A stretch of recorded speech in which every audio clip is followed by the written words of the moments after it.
Pinellas County. At 6:21 p.m. Eastern Daylight Time, a confirmed tornado was located near Palm Harbor or near Clearwater, moving southwest at 15 miles an hour.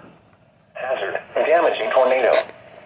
Source, weather spotters confirm tornado. Oh, shit. Impact, flying debris will be dangerous to those caught without shelter.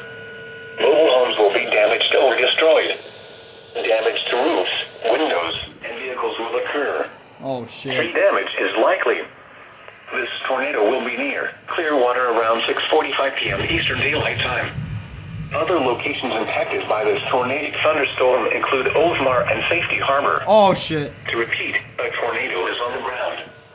Take cover now. Move to an interior room on the lowest floor of a sturdy building. Avoid windows. If you are outdoors, in a mobile home, or in a vehicle, move to the closest substantial shelter and protect yourself from flying debris. Repeating, a tornado warning remains in effect until 6:45 p.m. Eastern Daylight Time for the following county: Pinellas, Florida. A severe thunderstorm warning remains in effect until 6:30 p.m. Shit.